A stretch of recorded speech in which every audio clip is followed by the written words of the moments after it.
A friend of mine showed me how to use Google Maps back when the technology first came out. Obviously, you've seen it and used it before. I was fascinated by the fact that I could see all over the world, almost like being there. I could virtually walk down the streets and it almost felt like I was really there. It was an escape mechanism. It was a way to allow me to stay inside the house and not confront my fear. A few years ago, I was in a car accident. Since then, I really don't leave the house that often. It's difficult. The idea of seeing a car drive by me makes me feel lightheaded. I instantly became hooked. It gave me a real eye on the world. I could go almost to any major city, and I did. I had seen the streets in China, Japan, Germany, England, so many places. I'd even gone to tourist attractions like the Great Barrier Reef and Dracula's Castle. My favorite was to go to random places in any major city and see how many people and animals I could find. The faces of the people were always blurred to protect their privacy, but it was still enjoyable to see them there, enjoying their life, walking like it was no big deal. I zoomed in close on a particular female. She must have good taste, I laughed. I zoomed in further and noticed the gray bag she carried on a gray and purple shoulder strap. She was walking in a relaxed manner, one hand trailing the wall beside her. I bet if I could see her face, I would see that she was smiling. I began to feel a little sad. I let my hands fall into the arms of my wheelchair and looked at her for a minute more. I wished that I could be there, walking carefree with her. That wouldn't happen though. Not until I died. I was stuck in a wheelchair. So I sighed and I zoomed out of Tokyo and thought, enough of this for tonight. I turned off the computer and went to bed. I got up early the next day and decided to look around Paris. Paris was one of the most fun cities. I liked the look of the old, beautiful buildings and so many people to watch. I randomly zoomed into an area and saw a street lined with old brick buildings. Few small old shops, an old tan brick church. Ahead was an intersection. Dozens of people walked by. A balding businessman walked quickly past, looking back at an old woman, hair covered with a scarf, carrying a large purse. Another curvy woman in black pants that were too tight stared into a store window. Two women led a group of small children around the corner. I spun the view around a few more times, and then I saw something peculiar. Sitting on the bench at the bus stop were two people. One of them was a young woman with her feet stuck in front of her in a relaxed manner. She was wearing a pair of red sneakers, like my own. I was startled for a moment, as I noticed the black pants and white t-shirt, the black hooded jacket. Her dark brown hair was tied loosely behind her head. Her gray bag sat on the bench beside her, the shoulder strap over her shoulder. How could it be her? This is crazy, I thought. It can't possibly be the same woman. It's a different country, even a different continent. How could it be her? It was stupid. It wasn't as if these were live photographs. They were taken ahead of time and then stored. It's not like she was in two places at once. She could just be a traveler. Besides, without seeing her face, it was truly impossible to tell if it was the same person. Brown hair was probably the most common hair color in the world. Those red sneakers were something I purchased online. I'm sure a million other people did as well. I shook my head and I went to fix lunch. When I got back online, I decided to look at Berlin. I picked a random street as usual. It looked pretty empty. There were brick buildings lining the street, looking more like factories than anything else. There were also empty lots full of long grass and piled gravel. There wasn't much to see at all, really. Just a line of motorbikes and a car with two German flags sticking up from it. After more searching, I found one kid. He looked like he was dressed for school, a jacket thrown over his bag. He was intently looking at some kind of mobile device. I was disappointed and I started to leave. But then I caught something out of the corner of my eye. I turned the view and there they were, those damned red sneakers. She was standing on a street corner next to some kind of signpost. She had a hand on the post, looking down the street as if waiting to cross.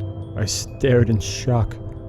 How could she be here too? Even if she was traveling, there is no way I would find her every time. Even finding her in Paris would have been one heck of a coincidence, but this was crazy. Maybe some kind of joke. Had Google decided to play some sort of prank on its users that used its products too much? Like sort of an Easter egg. It would have been a great joke. I did a quick search, looking for a note about a woman that shows up like a Where's Waldo game. There was nothing. I looked through articles on strange things you can see on Google Maps, but none of them even mentioned a woman that travels the world with you. This was crazy. Had my self-imposed isolation driven me mad? Had I become so lonely that I created a hallucination for myself?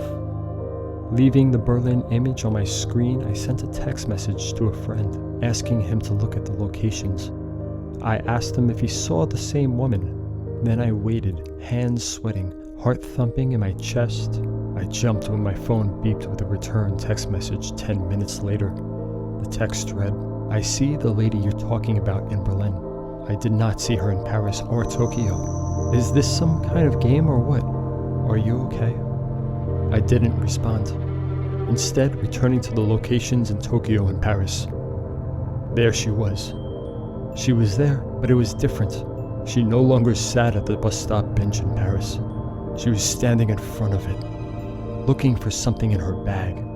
In Tokyo, she was blocks away, squatting down to pet a calico cat. I shivered.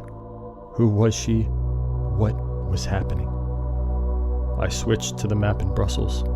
It was another city street, lined with old-looking buildings with shops on the ground level and what I guessed was apartments above. I quickly scanned the streets. They were empty, other than a stocky woman in a bright blue sweater. I did a second sweep. She wasn't there. I sighed in relief. I couldn't believe I was getting so worked up over this. It was nothing but I stopped, my eyes frozen on the screen. There was a building at the point of a fork in the road, white with a black ironwork framed balcony jutting from the second floor. I hadn't seen her as I had been looking at the sidewalks. There she stood on the balcony, her head tilted in the direction of the camera, almost like she was coyly looking towards me. My breath caught in my throat. Then I switched to Sydney. She was leaning against the wall inside of a doorway of a bright blue Carrick's pharmacy building.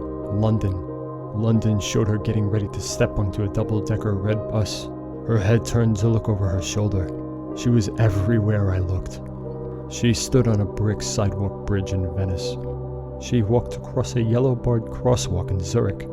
And in Hong Kong, she stood between a Wing Lung Bank and a McDonald's adjusting the strap on her bag. In each picture, she came closer and closer to looking directly at me with her blurred-out face. My heart felt like a terrified bird slamming around inside of my chest. I couldn't catch my breath. I wasn't sure what to do. I couldn't call the police. Why would I even have a reason to? Nothing happened. Maybe I should send the screenshots to Google. I clenched my fists tightly and closed my eyes. Who was she? Was she following me? Was I following her? I wish I could see the expression on her face, know what she saw when she looked back at me. I wanted to get out of my chair and run. Why is it the only thing that made me feel free again was this thing that made me feel even more trapped? I had to know. I typed in the name of my own town. I zoomed into a random street a couple of miles from my own house. The gates to the city park were shown in the clarity of daylight. Despite it being night here, she was there. There she was. She was only a few miles from my house, standing under the ironwork arch that stated the name of the park. She looked directly at the camera, directly at me. I felt like I might throw up. She was near me, and she was watching me. What did she want? I typed in the name of the apartment complex where I lived. I could see the outside of the building. The parking lot was full of cars. There were a few blurred out children in the playground. I searched everywhere for her. She wasn't in the parking lot or on the sidewalks, not hiding between the buildings or standing in the playground. I even scanned each of the cars and behind the bushes. Each of the blurred windows, she wasn't there. I curled tightly around myself and lay my head down on the desk. This place was safe. I didn't leave the apartment anyway. I would never use Google Maps again. I would never see her again. She could stay at the park for all I cared.